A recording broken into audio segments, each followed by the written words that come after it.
Bonsoir à toutes et à tous et bienvenue à Au-dessus de nos têtes, ces capsules d'astronomie interactives qui ont lieu en direct toutes les 2 semaines sur le Facebook d'Espace pour la vie.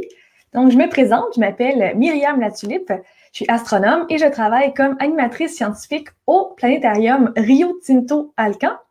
Aujourd'hui, je suis accompagnée de mon fidèle collègue Maxime Pivin-Lapointe, concepteur et éducateur scientifique qui est ici à la technique. Salut Maxime! Salut, comment ça va? Ça va bien, toi? Oui, oui, ça va bien. Excuse-moi, j'étais en train de surveiller le feed sur le live Facebook et puis ça s'est mis à me sonner dans les oreilles en même temps. Mais c'est bon, on est rendu live. Et ouais, toi, ça va bien? Mais oui, ça va bien. Et bonjour aussi à Martine, qui est notre collègue division communication et marketing, qui est là avec nous pour nous aider à trier les commentaires sur Facebook. Donc, aujourd'hui, nous sommes en direct de notre maison. Et oui, encore une fois, on va attendre encore un petit peu avant de pouvoir retourner faire des lives du planétarium. Dans 2 semaines ou? Non, parce qu'avec le couvre-feu, je suis pas sûre qu'on a le temps de rentrer pour 8 heures. Faudrait faire ça plus court, puis on a de la misère avec ça. Oui, on a de la misère avec ça, puis ça prend quand même du temps de démonter le tout, puis m'en retourner à vélo jusque chez moi. Ouais. Donc, aujourd'hui, on est content de vous voir. On est content d'avoir des gens avec nous en direct. Donc, je vous rappelle que ces capsules-là sont interactives. Alors, si vous avez des questions à n'importe quel moment, vous pouvez nous écrire dans le fil de commentaires. On va essayer le plus possible d'y répondre en direct. Ou sinon, je vais faire je regarde toujours les commentaires le lendemain ou les jours suivants. Donc, je vais m'assurer que tout le monde ait réponse à leurs questions. Si jamais vous n'avez pas l'occasion de nous regarder en direct, vous pouvez évidemment réécouter ces vidéos-là. Elles sont disponibles sur la page Facebook d'Espace pour la vie et notre chaîne YouTube également. Alors, aujourd'hui, donc notre thème de Au-dessus de nos têtes, ça va être les roches de l'espace. Donc, qu'est-ce que ça veut dire, les roches de l'espace? Donc, aujourd'hui, on va démystifier un petit peu tous les termes, tous les noms qu'on entend quand on parle de ces bouts de cailloux ou de glace qu'on retrouve dans l'espace. Donc, astéroïdes, comètes, bolides, météores, météorites, météoroïdes. Oui, c'est un mot. On va l'apprendre aujourd'hui. Donc, on va survoler un peu tout ça. Donc, c'est un très grand sujet, les roches de l'espace, mais on va essayer de rendre ça un peu plus clair pour éventuellement le voir plus en détail dans d'autres capsules qui vont suivre. Mais avant de se lancer dans nos roches de l'espace, on va commencer par notre traditionnel ciel étoilé. Donc, allons voir ensemble ce que nous réserve le ciel de ces jours-ci. Alors, je vais vous partager ici mon écran. Donc, on a ici une représentation du ciel de ce soir depuis Montréal avec mon logiciel Stellarium, donc un logiciel de planétarium gratuit que vous pouvez télécharger pour votre ordinateur. Et sinon, il y a plein de petites applications très intéressantes que vous pouvez aussi télécharger sur vos téléphones intelligents pour vous aider à apprivoiser le ciel étoilé. Donc, nous, aujourd'hui, on va commencer par se tourner vers le nord, donc prendre nos repères. Alors, qu'est-ce qu'on retrouve vers le nord? On retrouve une figure, donc un astérisme, un dessin relativement facile à trouver dans le ciel et qu'on peut voir ici qui ressemble à un chaudron ou une casserole. Donc, on a ici une partie de la constellation de la Grande Ourse. Donc, présentement en hiver, la casserole de la Grande Ourse, qui représente en fait le derrière et la queue de la Grande Ourse, il est un petit peu orienté bizarrement. Donc, on a le manche de la casserole qui va pointer vers le bas. Donc, l'hiver, souvent, la casserole, elle va être dans cette orientation-là. Mais on peut quand même réussir à la trouver. Et une fois qu'on l'a trouvée, donc, on va ici trouver notre casserole et notre manche. Donc, on va utiliser la paroi de la casserole qui est ici, qui est opposée au manche. Et on continue le trait vers le haut de la casserole. Donc, on continue comme ça jusqu'à une étoile pas pire brillante, comme on dit en langage scientifique. Donc, jusqu'à cette étoile ici, l'étoile polaire, qui est l'étoile principale de la constellation de la Petite Ourse. Alors, pourquoi est-ce que l'étoile polaire, elle est spéciale? Donc, ce n'est pas la plus brillante du ciel, loin de là. En fait, c'est la 48e étoile la plus brillante de tout le ciel étoilé. Donc, elle est facile à trouver, mais c'est pas non plus dans les top 10 des plus brillantes. En fait, elle est spéciale parce qu'elle pointe vers le nord. Donc, la Terre, elle tourne sur elle-même comme une toupie. Elle tourne autour de son axe de rotation, qui est comme le bâton qui va traverser la toupie. Donc, au fur et à mesure que la Terre, elle tourne sur elle-même, bien, l'étoile qui est vis-à-vis le nord, ici, eh bien, elle va sembler être immobile dans le ciel, tandis que toutes les autres étoiles vont sembler tourner autour au fur et à mesure que la Terre tourne sur elle-même. Donc, si j'essaye d'accélérer un petit peu le temps pour qu'on voit le mouvement des étoiles, donc, on peut voir que les étoiles, elles vont toutes sembler tourner autour de l'étoile polaire ici, qui reste immobile dans le ciel, ou plutôt qui semble rester immobile dans le ciel. Donc, les étoiles, en réalité, elles ne vont pas tourner pour de vrai, c'est la Terre qui tourne sur elle-même. Donc, l'étoile polaire, elle reste fixe et elle nous permet justement de repérer le nord. Donc, une fois que vous l'avez trouvé dans le ciel et que vous lui faites face, eh bien, vous faites face au nord, comme on peut voir ici avec le grand N qui dénote le nord. Alors, Maxime, j'entendais un petit peu ton micro. Est-ce que ça voulait dire qu'on avait une question? Ou c'était peut-être une erreur? Pourtant, non. OK, parfait. J'entends des bruits. Donc, alors, on avait ici, donc ça, c'est la petite ours. On a la grande ours. Pour les fins observateurs parmi nous, bien, vous pouvez remarquer que les deux ours ont de longues queues qu'on voit ici. Je ne sais pas pour vous, mais moi, chaque fois que j'ai vu des ours dans la nature ou en photo, elles n'avaient pas de longues queues comme ça. En fait, ça vient d'une légende. Donc, ça vient d'une histoire de la mythologie grecque. Et on dit, entre autres, que ces ours-là, pour vous faire l'histoire courte, lorsqu'on les a placés dans le ciel, eh bien, pour les envoyer dans le ciel, le truc le plus simple, c'était de les attraper par la queue, les tourner au-dessus de notre tête et de les lancer dans le ciel. Et c'est en les tournant par la queue, en les tenant par la queue, que la queue, ben, les ours, elle s'est allongée. Et c'est pour ça que les ours dans le ciel, elles ont des longues queues, comme ici la petite et la grande ours. Donc, c'est une petite histoire pour expliquer leur queue. Une autre constellation qu'on peut retrouver vers le nord, près de la petite ours, c'est la constellation de Cassiopée, qui a une forme de W, ici comme ça. Donc, je vais vous la remettre, mais juste les petits traits comme ça. Alors, on a la constellation de Cassiopée en forme de W, qui est aussi assez facile à reconnaître dans le ciel. Donc, vous la trouvez comme la petite et la grande ours vers le nord. Et ce sont des constellations qu'on appelle circumpolaires. Ça veut dire qu'on peut toujours les voir dans le ciel. Peu importe le moment de l'année, peu importe l'heure à laquelle on observe le ciel, ces constellations, elles sont toujours là. Donc, ça vaut vraiment la peine de les apprendre parce que vous êtes sûr et certain que depuis le sud du Québec, vous pouvez toujours les voir. Par contre, il y a d'autres constellations qu'on ne peut pas voir à l'année longue. On va les appeler des constellations saisonnières. Donc, tout dépendant l'heure et le moment dans l'année où vous observez le ciel, bien, les constellations, elles vont changer. Et nous, aujourd'hui, on va aller voir les constellations qui sont très visibles pendant le ciel d'hiver. On est très chanceux parce que les constellations en hiver, elles sont très brillantes. Là, j'imagine pas, là, on t'entend ton son. Oui, je viens d'apparaître. On a une question qui est apparue aussi, et c'est une question de Léa, 8 ans, qui se demande si on voit la Voie lactée ce soir. Tu étais en train de parler de Cassiopée et de choses qu'on peut voir tout le temps. Est-ce que la Voie lactée, on la voit tout le temps? Est-ce qu'on la voit ce soir? La Voie lactée, en fait, je vais répondre, faire une grosse réponse par rapport à ça, parce que techniquement, la Voie lactée, on peut la voir tout le temps, parce que la Voie lactée, c'est le nom de notre galaxie. Donc, toutes les étoiles qu'on voit dans le ciel font techniquement partie de la Voie lactée, y compris le Soleil.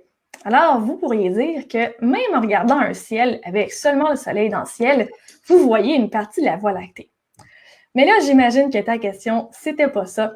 Souvent, en fait, quand on parle de la Voie lactée, on parle de la partie la plus brillante de notre galaxie, qui va ressembler un peu à une traînée lumineuse qui va traverser le ciel.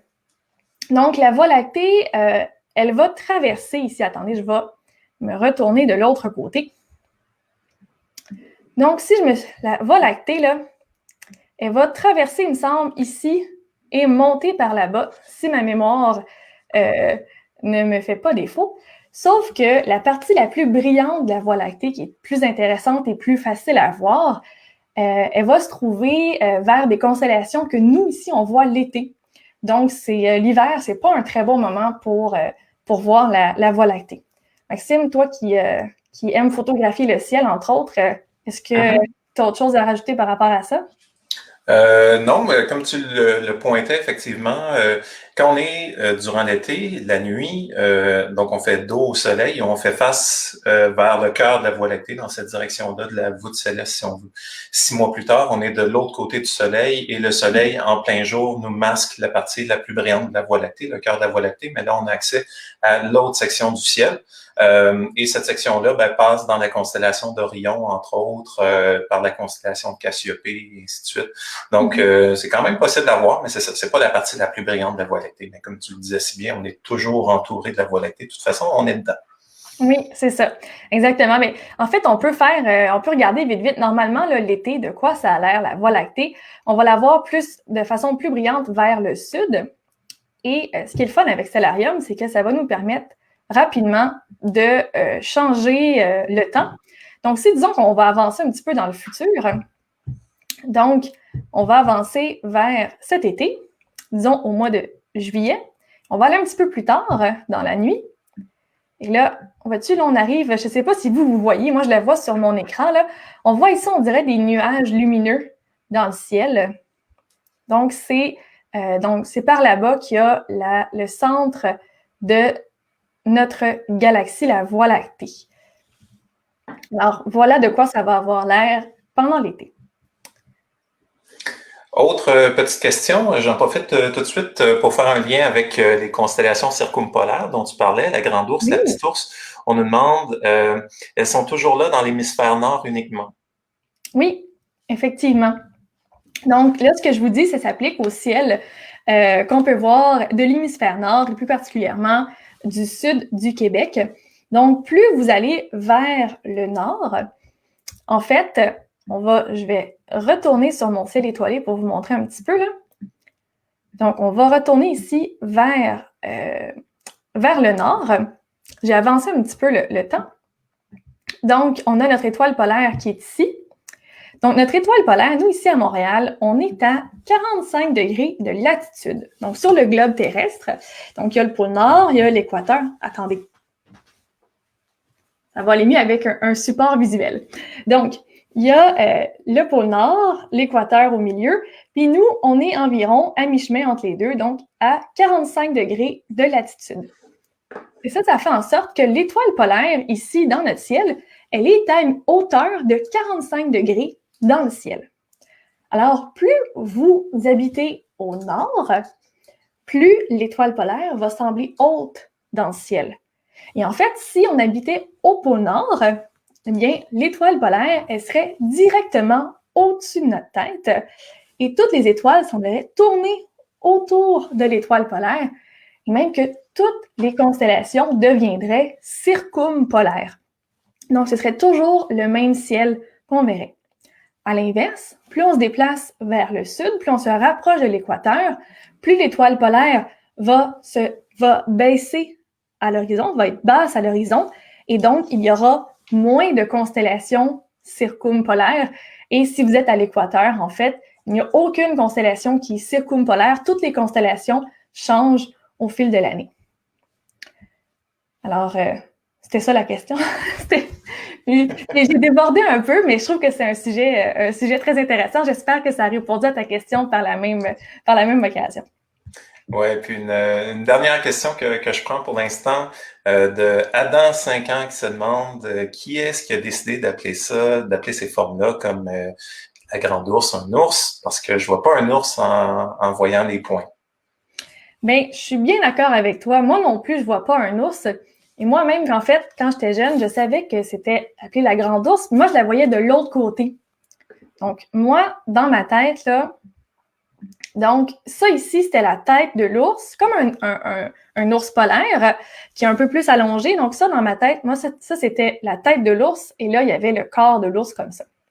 Ceux qui décident des constellations, mais pour ces deux constellations en particulier, enfin, oui, bref, pour ces deux constellations-là, elles sont de très, très vieilles constellations et c'est dans la Grèce antique, donc il y a pas mal longtemps, qu'on a décidé, en fait, que les gens disaient qu'il y avait des ours dans le ciel et c'était lié à des légendes de la mythologie grecque. Donc ça, c'est des vieilles constellations qui ont été nommées, entre autres, par un astronome de la Grèce antique qui s'appelle Ptolémée. Donc, un joli nom. Et, mais maintenant, pourquoi on a encore ces constellations-là? C'est parce que c'est décidé par l'Union astronomique internationale. Donc, c'est eux qui ont officialisé les constellations qu'on retrouve de nos jours. Alors, voilà, c'est qui a décidé que c'était deux ours. Donc, c'est pas moi. Alors, donc, on va revenir à notre ciel étoilé. On va prendre d'autres questions plus tard. Donc ça, c'était nos constellations, donc on a dit vers le nord, qui sont circumpolaires et qu'on peut toujours voir dans le ciel. Si on va voir maintenant les constellations qu'on retrouve plus particulièrement l'hiver, donc on a ici ce qu'on appelle l'hexagone d'hiver, donc qui regroupe en fait 6 étoiles brillantes ici dans 6 constellations différentes. Donc la plus brillante, ça va être ici, pas l'étoile la plus brillante, mais la constellation pour moi la plus brillante, donc la plus facile à trouver dans le ciel d'hiver, ça va être la constellation d'Orion, qu'on a juste ici. Donc, Orion qui représente en fait un guerrier, un chasseur, encore une fois dans la mythologie grecque. Donc, il est placé ici dans le ciel et on peut le reconnaître particulièrement avec les 3 étoiles qui délimitent sa ceinture ici. Alors, une fois que vous avez trouvé la ceinture d'Orion, donc on va enlever les petits dessins, ça va aller mieux. Donc, une fois que vous avez trouvé ici votre ceinture d'Orion, bien, vous pouvez utiliser donc les 3 étoiles au centre pour trouver d'autres étoiles de notre hexagone d'hiver. Donc, vous tracez une ligne imaginaire entre les 3 étoiles et si vous allez d'un côté, vous atteignez l'étoile Sirius, l'étoile principale de la constellation du Grand Chien. Et Sirius, en fait, c'est la 2e étoile la plus brillante du ciel, après le Soleil. Donc, on peut dire aussi que c'est l'étoile la plus brillante du ciel nocturne, puisque par définition, bien, si le Soleil est là, c'est pas la nuit. Alors, on a Sirius ici, donc le chien de Orion. Et il y a un autre des chiens de Orion qui est là, l'étoile un peu plus en haut, l'étoile Procyon dans le petit chien. Donc, la légende dit que Orion a été placé dans le ciel accompagné de ses chiens ici pour l'aider à combattre le taureau qu'on peut apercevoir ici. Donc, pour trouver le taureau, bien, vous pouvez réutiliser la ceinture d'Orion, mais de l'autre côté. Donc, vous allez vers le haut du ciel et vous atteignez l'étoile Aldébaran, une étoile rouge qui représente ici l'œil du taureau. Et vous pouvez d'ailleurs dessiner le visage du taureau qui a une forme de V, qui est un amas d'étoiles qu'on appelle les Hyades. Et à l'épaule du taureau, on aperçoit les Pléiades ici. C'est toutes les petites étoiles qu'on aperçoit là, les Pléiades, avec Mars, pas trop loin, juste ici d'ailleurs. Alors, on continue dans nos constellations d'hiver. Donc, on a trouvé, alors, on avait Orion qui combat le taureau accompagné de ses 2 chiens ici. Et là, si on regarde plus haut vers le ciel, eh bien, on va trouver l'étoile Capella qui est dans le cocher et Pollux qui est juste à côté de Castor. Donc, 2 étoiles qui sont très semblables en luminosité, donc qui ici représente les Gémeaux. Donc, voilà pour nos constellations d'hiver qui vont tracer ici notre hexagone d'hiver. Il y en a qui appellent ça un cercle aussi. Bref, cette région avec des étoiles assez brillantes qu'on arrive même à voir en plein centre-ville de Montréal. Et donc, vous pouvez vous amuser à essayer de les repérer, ces constellations-là. Donc, comme je l'ai mentionné, on a Mars qui est juste à côté, ici, dans le ciel. Donc, Mars qu'on peut observer dès la tombée de la nuit jusqu'à environ minuit et demi, 1h du matin. On a Saturne qui est pas Saturne, Uranus qui est pas très loin, mais Uranus n'est pas visible à l'œil nu. Donc, si vous voulez l'observer, il faut un petit télescope pour pouvoir l'apercevoir dans le ciel. Une autre chose qui est là dans le ciel présentement, mais qu'on ne voit pas à l'œil nu, peut-être que vous l'avez vu écrit sur mon écran, il y a un truc ici qui s'appelle Vesta. Et Vesta, en fait, c'est un astéroïde. En fait, c'est le plus gros astéroïde qu'on connaît. Il fait environ 500 km de diamètre. Et justement, aujourd'hui, ça va être notre sujet de notre capsule.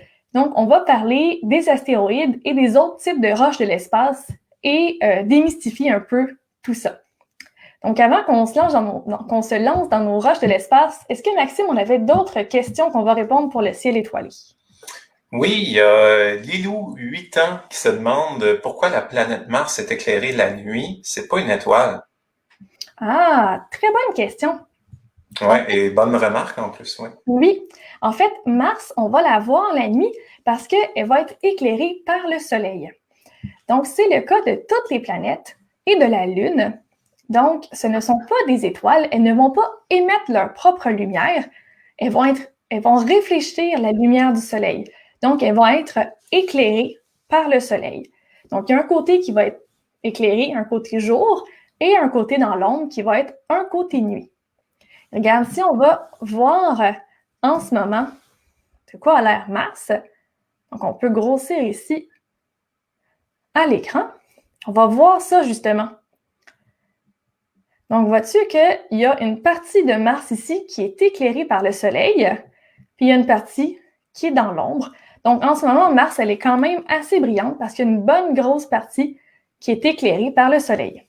Alors, c'est pour ça qu'on arrive à voir Mars la nuit. C'est parce que le Soleil l'éclaire, même si on ne le voit pas. Est-ce qu'on a d'autres questions, Maxime? Non, les autres, j'ai pas mal répondu sur le chat. Parfait. Bon, ben, allons maintenant voir les roches de l'espace. Donc, je vais vous partager une autre partie de mon écran.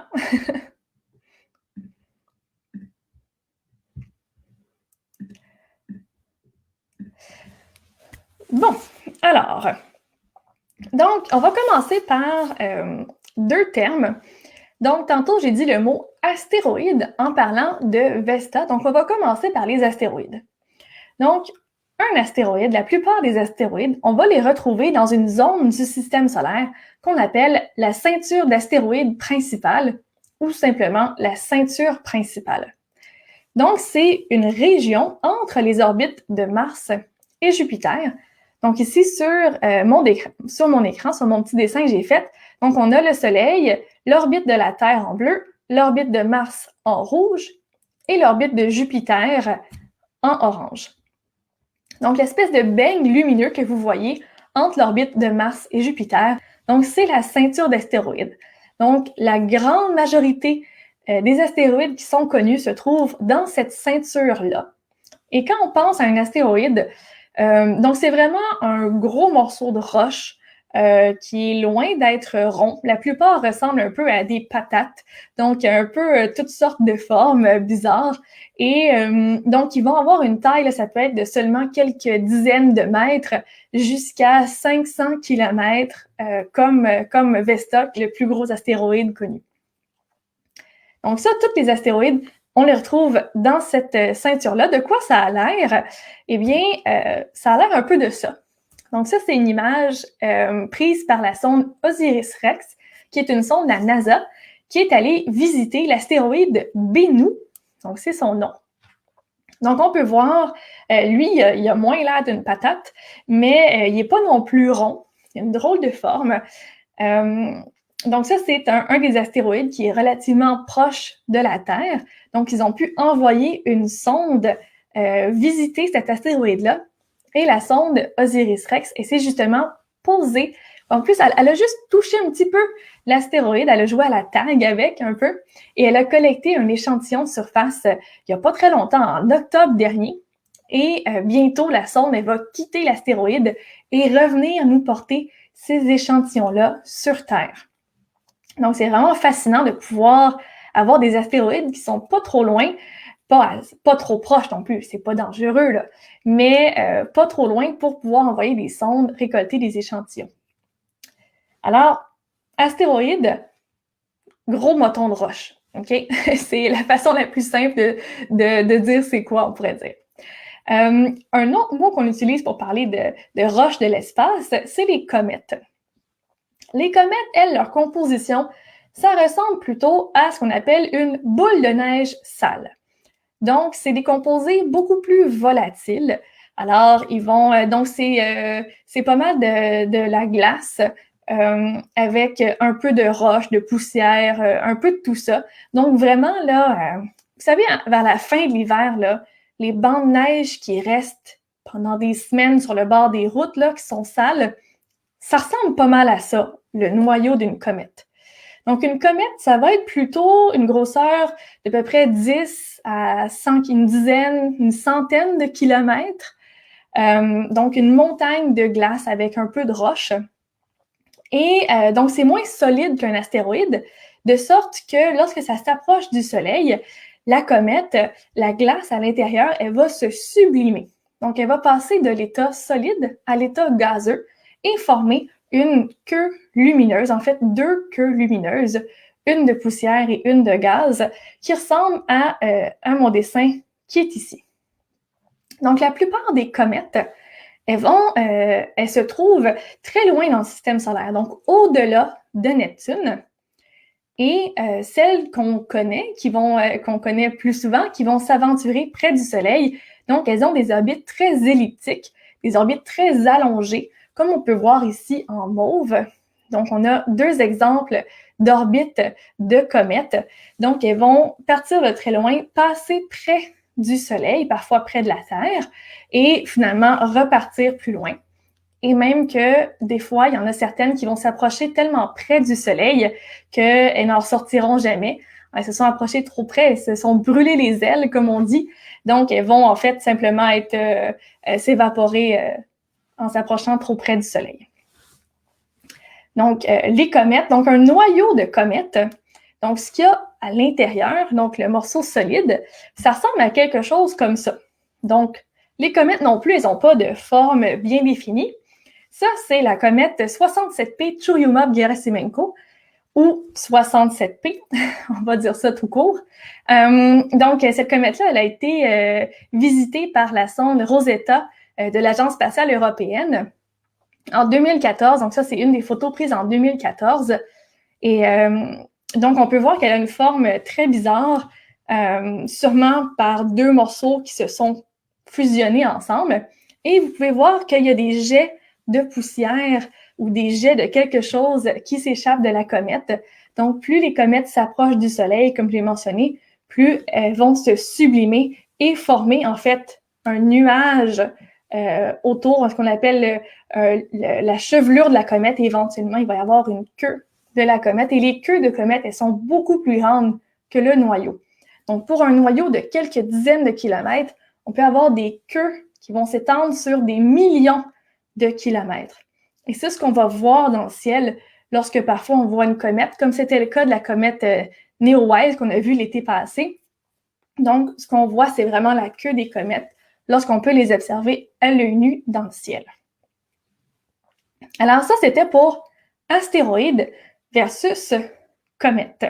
Maxime, tu m'arrêtes si on a des questions par rapport à ça. Donc, alors on va continuer. Comète versus astéroïde. Donc, voyons voir maintenant, donc au fil des années qui passent, bien, on a envoyé des télescopes, il y a plusieurs programmes qui sont dédiés à repérer les astéroïdes. Parce que comme je l'ai dit, donc, il y en a plusieurs qui sont pas trop loin pour qu'on puisse aller les explorer, qui est une bonne chose d'un côté scientifique, exploration spatiale, mais on veut pas non plus qu'ils nous tombent sur la tête. Donc, il y a beaucoup de programmes spatiaux qui vont monitorer, qui vont tracer, qui vont essayer de détecter la présence de ces astéroïdes. Et on a trouvé une vidéo donc qui vous montre ici tous les astéroïdes qui sont détectés au fil des années. Donc, partons ensemble cette vidéo-là. Donc, vous pouvez voir l'année qui défile en bas. On commence en 1980. Donc, au centre, le point jaune que vous voyez, c'est le Soleil. Et les points turquoises qui tournent autour, plus brillants, c'est les planètes.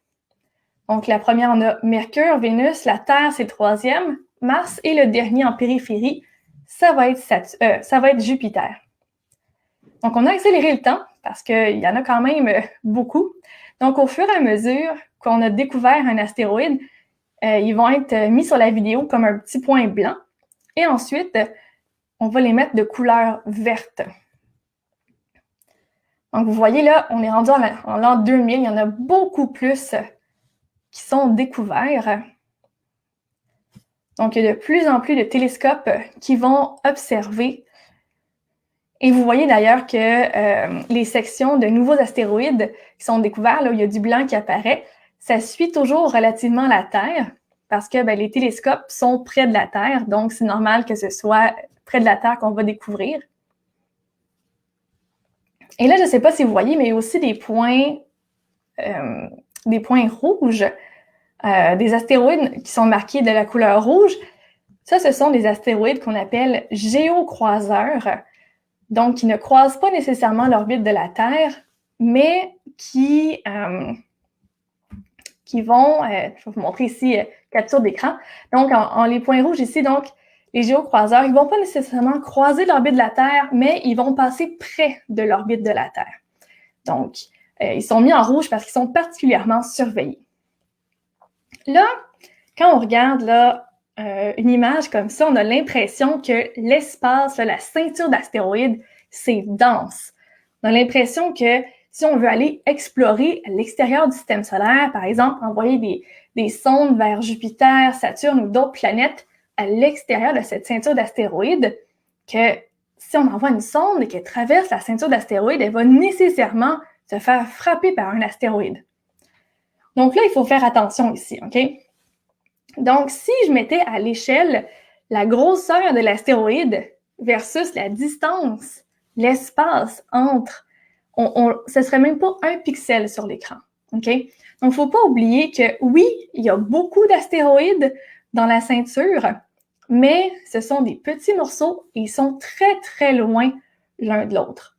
En fait, si on prend toute la masse de la ceinture d'astéroïdes, ça équivaut à seulement 4% de la masse de la Lune. Donc, imaginez qu'on prend 4% de la masse de la Lune, ce qui est vraiment pas beaucoup, qu'on détruit ça en petits morceaux, puis qu'on répand ça sur des millions et des millions de kilomètres. Donc, en fait, là, dans les films de science-fiction, comme par exemple dans Star Wars, des choses comme ça, quand ils traversent des ceintures d'astéroïdes, puis là, ils sont dans leur vaisseau spatial, et il faut qu'ils évitent les morceaux, et c'est super dangereux. Ben, dans la vraie vie, c'est pas comme ça. En fait, dans la vraie vie, vous traversez une ceinture d'astéroïdes et c'est très, très rare que vous allez croiser un autre astéroïde.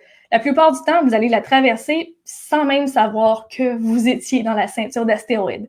Parce que dans l'espace, il y a beaucoup d'espace. Eh oui.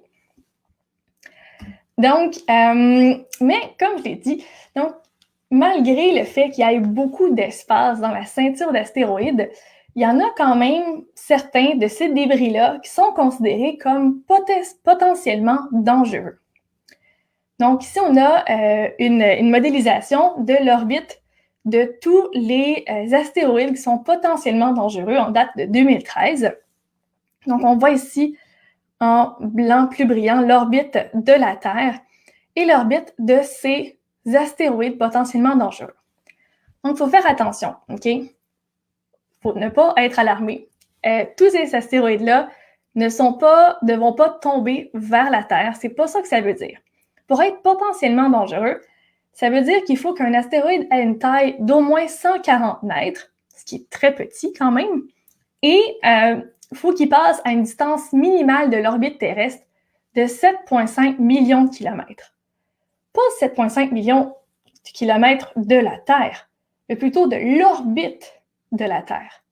Et même là, 7,7 millions de kilomètres, c'est beaucoup. Donc, voilà comment on peut essayer d'imaginer ce que ça représente 7,5 millions de kilomètres. Donc, prenons tout d'abord un morceau d'astéroïde qui fait 140 mètres. C'est gros comment ça? Et comparons-le à la taille de la Terre et de la Lune. Donc, c'est quand même très petit. Pour se donner une idée, ça, c'est la distance Terre-Lune, qui est environ 380 000 kilomètres. Donc, on n'est même pas à 1 million. Et là, on dézoome un petit peu. On éloigne ça. Et environ 20 fois plus loin que la distance Terre-Lune, là, ça fait 7,5 millions de kilomètres.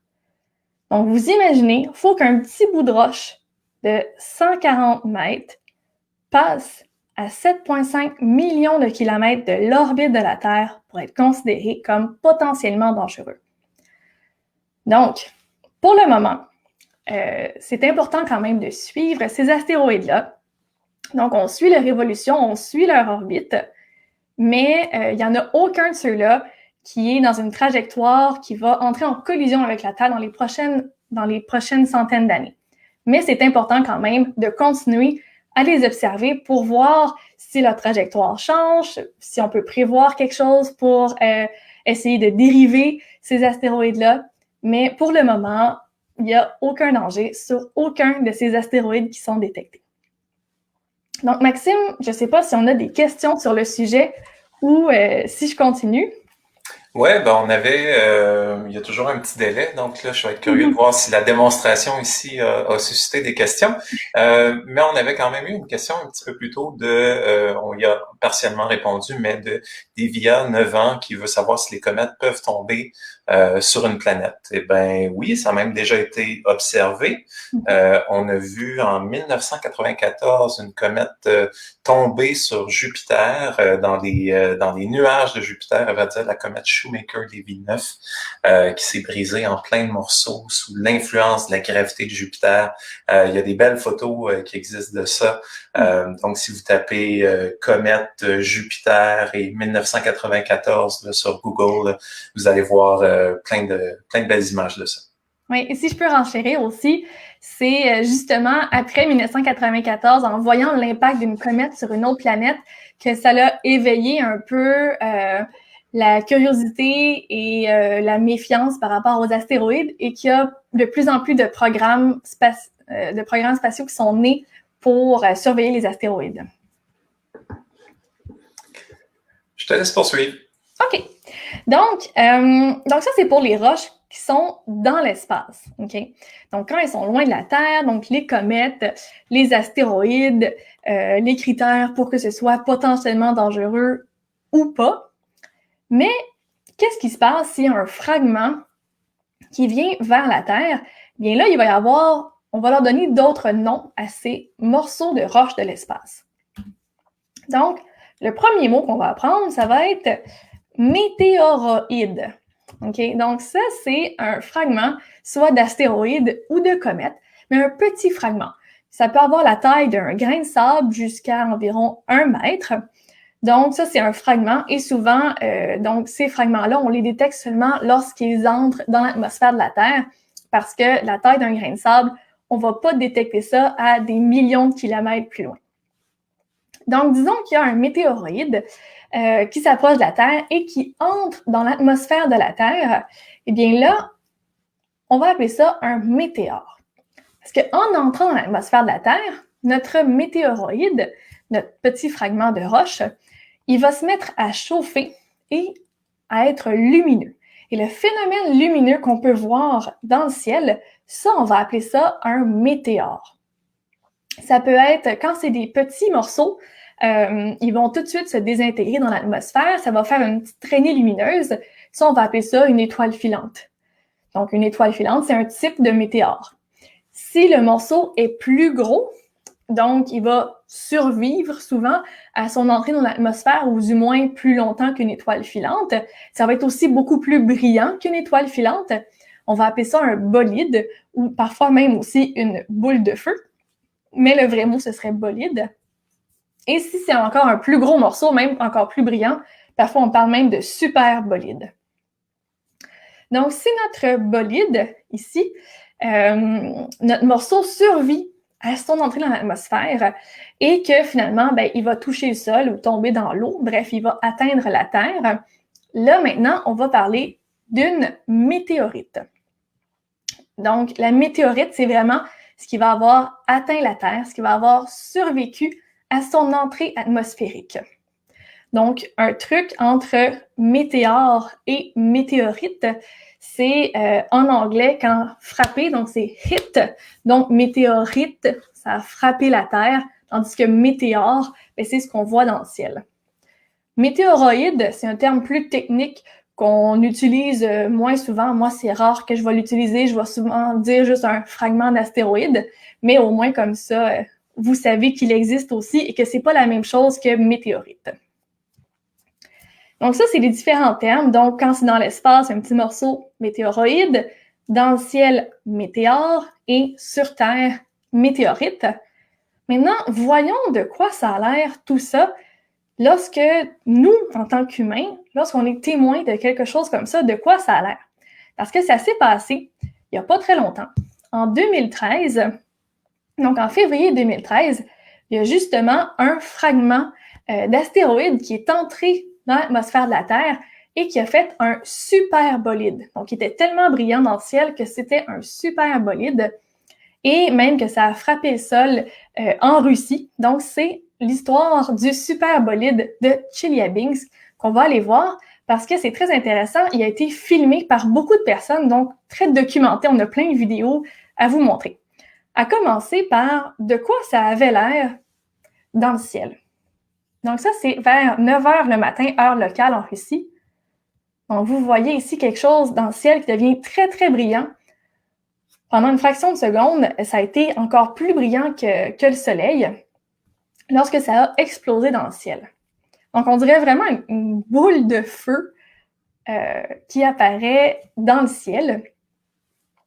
Et donc, on peut voir, donc ça arrive dans le ciel, ça devient de plus en plus brillant.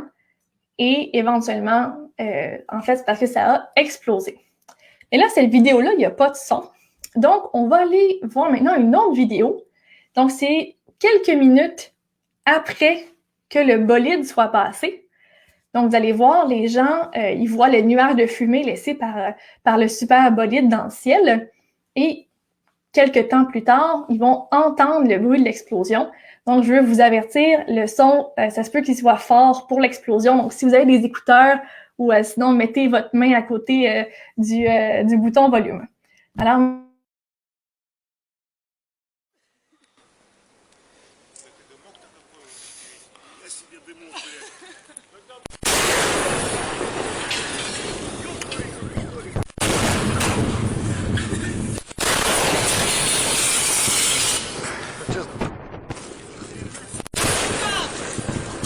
Что за, блядь, война, на?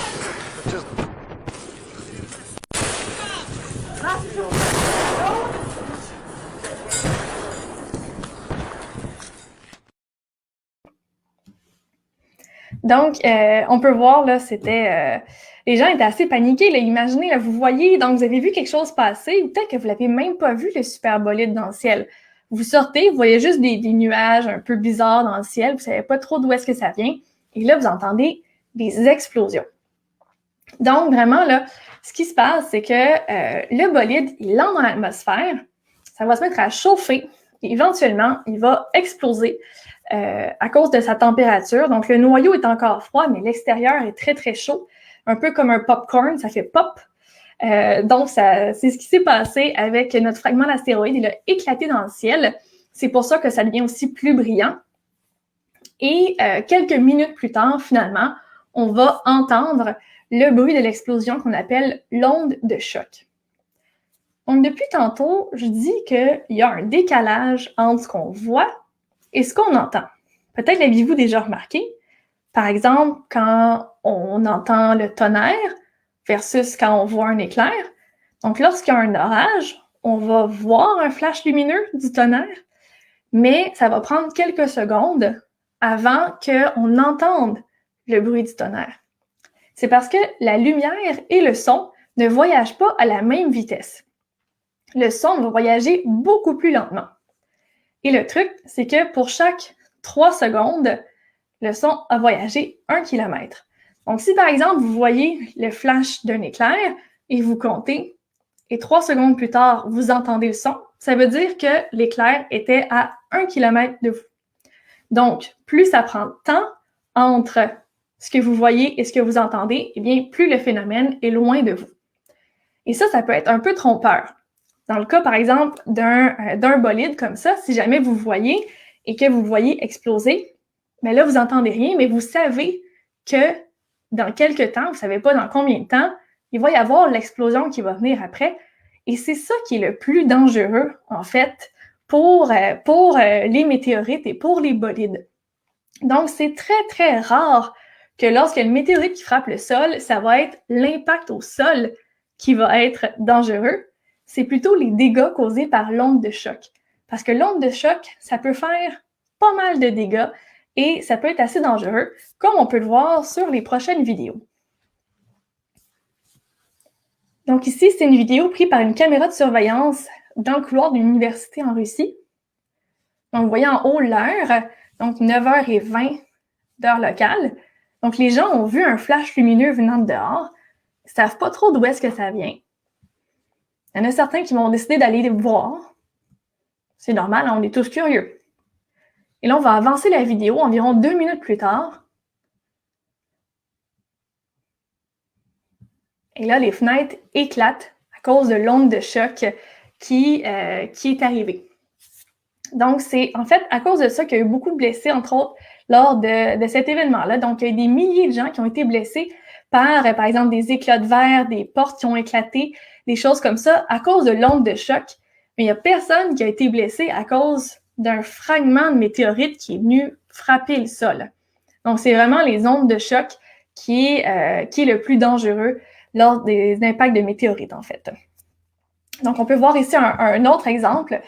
Donc, dans la première vidéo, c'était des vitres qui éclataient, mais ça peut être encore plus violent, comme ici, la porte d'un entrepôt qui a été complètement arrachée par l'onde de choc. Donc, pour finir pour continuer un peu sur la météorite de Chelyabinsk, avec Maxime, on a trouvé une super vidéo qui modélise l'entrée dans l'atmosphère du fragment d'astéroïde et on voit l'explosion suivie de l'onde de choc. Donc, on va vous montrer ça.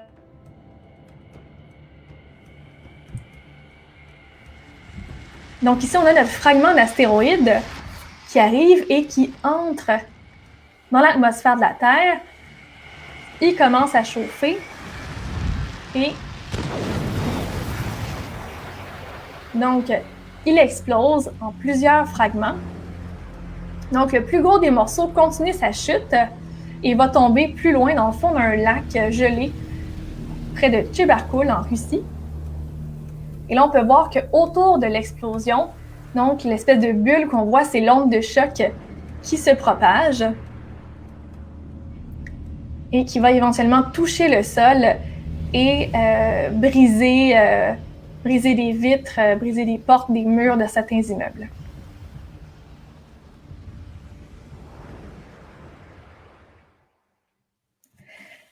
Alors, donc pour se donner un peu une idée, donc le fragment d'astéroïde, de quelle grosseur il avait l'air lorsqu'il est entré dans l'atmosphère de la Terre? Eh bien, donc à l'échelle, alors on a ici le planétarium Rio Tinto Alcan, et ça c'est à peu près la grosseur du fragment d'astéroïde avant qu'il entre dans l'atmosphère de la Terre, donc environ une vingtaine de mètres. Donc, il faisait quelques milliers de tonnes. Il entrait très, très vite. Donc, c'est pas... Donc, le morceau de 20 mètres, il n'a pas survécu au complet. La plupart s'est désintégré dans l'atmosphère et on a retrouvé des fragments à terre. Le plus gros semble qu'il fait quelque chose comme 2-3 mètres de gros, donc une grosse boule comme ça. Et nous, au planétarium, d'ailleurs, on a un fragment qui ressemble à ça. Pour vous donner une idée, c'est à peu près gros comme un point. Donc, quand même un beau morceau. Et vous voyez à l'extérieur, d'ailleurs, qu'il est très foncé. C'est typique des météorites qui sont plus fraîches. C'est la croûte de fusion, donc vraiment une couche de brûlé autour de la météorite à cause que ça a chauffé lorsqu'elle est entrée dans l'atmosphère. Alors, donc c'était tout pour nos roches de l'espace. J'imagine qu'on a peut-être des questions, Maxime, sur le sujet. Oui, absolument. J'étais en train de transcrire ça justement sur nos bannières et je vais en ajouter une ici. On nous demande, Sébastien, qui aimerait savoir, dans les représentations de la ceinture d'astéroïdes, on voit ça souvent à plat, mais qu'en est-il en 3 dimensions? Est-ce que ça tourne tout dans le même sens? Et peut-être aussi, est-ce qu'il y a une variabilité dans la hauteur que ça peut avoir? Mais oui, c'est une très bonne question, en fait. Donc, c'est sûr que pas mal tout dans le système solaire est relativement dans le même plan. Donc, toutes les planètes du système solaire vont tourner autour du Soleil dans le même plan, y compris la ceinture d'astéroïdes. Mais comme l'orbite des astéroïdes peut être facilement déstabilisée par la gravité, par exemple, de Jupiter, la ceinture d'astéroïdes, elle est un peu plus épaisse que le plan d'orbite des planètes. Donc, c'est pas comme une ceinture complètement plate, c'est plutôt comme un beigne, comme ça, qui va l'englober. Oui, absolument. Aussi, une question amusante, celle-là, je te la lance, libre à toi d'y répondre comme tu veux. Mélodie et Léa qui se demandent quel est le nom de l'astéroïde le plus connu. L'astéroïde le plus connu, mais moi, je suis un peu biaisée, là. Selon moi, ce serait Vesta, l'astéroïde le plus connu, donc c'est le plus gros. Et en plus, il y a une catégorie de météorites qu'on retrouve sur Terre qui sont des fragments de Vesta. Donc moi, selon moi, c'est lui l'astéroïde le plus connu. Toi, Maxime, est-ce que tu aurais dit la même chose? Ouais, c'est pas une question facile. Je pense que l'astéroïde le plus connu ne porte pas de nom. C'est peut-être l'astéroïde qui a causé la disparition des dinosaures il y a 65 millions d'années. Mais les dinosaures n'ont pas cru bon de nommer à ce moment-là. Ils devaient être trop occupés à autre chose. Effectivement. Puis, attendons voir, est-ce que j'ai d'autres questions que je peux lancer? Que je peux te lancer comme ça. Chloé, 11 ans, qui se demande s'il y a déjà eu des pluies d'astéroïdes sur Terre. Mon Dieu, des pluies d'astéroïdes. C'est sûr que, comme je l'ai dit, donc quand il y a un fragment d'astéroïde qui entre dans l'atmosphère de la Terre, une fois qu'il explose, des fois, ça va faire comme une pluie de météorites un peu. Il y a plein de fragments qui vont tomber, comme c'était le cas de Chelyabinsk. Donc, il y avait plusieurs fragments, en fait, qui ont tombé loin des villes, heureusement. Mais il y a eu un peu comme une pluie de météorites qui est arrivée. Sinon, je sais que une des hypothèses pour, justement, Maxime, comme tu as évoqué la fin des dinosaures, c'était assez catastrophique. Et en fait, il y a une des hypothèses qui dit que c'était pas nécessairement seulement un seul impact, mais qu'il y a eu plein d'impacts et un peu comme une pluie de désastres qui s'est abattue sur la Terre. Et c'est pour ça que ça aurait causé une aussi grande catastrophe. Mais ça peut être à plus petite échelle aussi. Ça peut obliger d'être catastrophique, une pluie de météorites. Si on pense à des beaucoup plus petites météorites qui peuvent avoir la taille de cailloux ou de grains de poussière, tout ça, ben, ça fait une pluie d'étoiles filantes. Et c'est des fragments de météorites, bien souvent, comme dans le cas des Léonides. Oui. Maxime, là, je vais te corriger, là. Tu es en train de dire des bêtises. Tu as dit des fragments de météorites.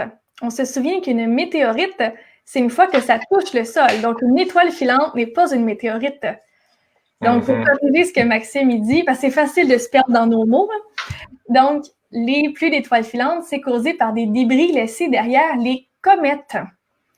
Donc, les comètes, comme je l'ai dit un peu plus tôt, en s'approchant du Soleil, c'est une matière beaucoup plus friable. Donc, elles vont laisser derrière elles une petite traînée de miettes de comètes. Donc, et lorsque la Terre va croiser ces miettes de comètes, ça va faire des pluies d'étoiles filantes comme les Géminides, les Léonides et les Perséides. Mais je pense que dans le cas, je suis plus certain si c'est dans le cas des Géminides, mais il y a certaines pluies d'étoiles filantes qui peuvent être causées par des astéroïdes aussi qui sont un peu actifs. Quasiment une petite activité cométaire. Oui, là, c'est sûr que on essaye de classer ça en différentes catégories, mais il y a toujours des petites exceptions, des astres qui rentrent dans entre les deux un peu. Une autre petite question, justement, le temps qu'à être dans les définitions puis les choses qui peuvent être mélangeantes. Superbolide, supernova, c'est la même affaire? Non, ce n'est pas du tout la même chose, heureusement pour nous. Donc, le superbolide, donc ça va vraiment être lorsqu'il y a un gros fragment qui entre dans l'atmosphère de la Terre, quand c'est très brillant. Donc là, ça va être un superbolide. Tandis qu'une supernova, c'est la mort explosive d'une étoile. Donc, une étoile loin de la Terre, une grosse étoile, lorsqu'elle finit sa vie, elle va finir en explosant. Et ça va faire, donc cette explosion est très brillante et c'est ça qu'on va appeler une supernova. Excellent, merci beaucoup pour tes réponses. On va conclure tranquillement avec la suite de ta présentation sur les éphémérides, n'est-ce pas? Oui, donc rapidement, donc les éphémérides, qu'est-ce qui nous attend pour les prochains jours? C'est assez calme. Donc, on a quelques passages de la Station spatiale internationale qu'on pourra voir au-dessus de notre tête en début de soirée. Et j'apporte votre attention sinon ici vers le 18 février. Donc, la Lune va être près de Mars. Et le 18 février, c'est non seulement la date de notre prochaine capsule au-dessus de nos têtes, mais en après-midi, c'est aussi la journée où la sonde Persévérance de la NASA va atterrir sur la planète Mars. Donc, ça vaut la peine de suivre ça pendant la journée. Nous, on va faire un suivi de cet événement-là avec Espace pour la vie. Plus de détails à suivre sur les réseaux sociaux. Mais retenez que dans 2 semaines, on va avoir une nouvelle sonde qui va se poser sur la planète rouge. Mais entre-temps, vous pourrez observer la Station spatiale internationale dans le ciel. Donc, elle passe demain, en début de soirée, après le coucher du soleil, ainsi que le 8 février, le 7 février, donc dimanche soir. Et les planètes qu'on peut voir, donc c'est plutôt tranquille côté planète. Il y a seulement Mars qu'on peut observer dans le ciel. Donc, dès la tombée de la nuit, on peut l'observer ici, juste à côté des Hyades dans le Taureau, ainsi que des Pléiades. Donc, on peut la voir la première moitié de la nuit. Et le 18 février, donc la Lune va venir rendre visite à Mars dans le ciel, puis la Lune va continuer son chemin vers la constellation du Taureau. Alors, c'était tout pour nos éphémérides.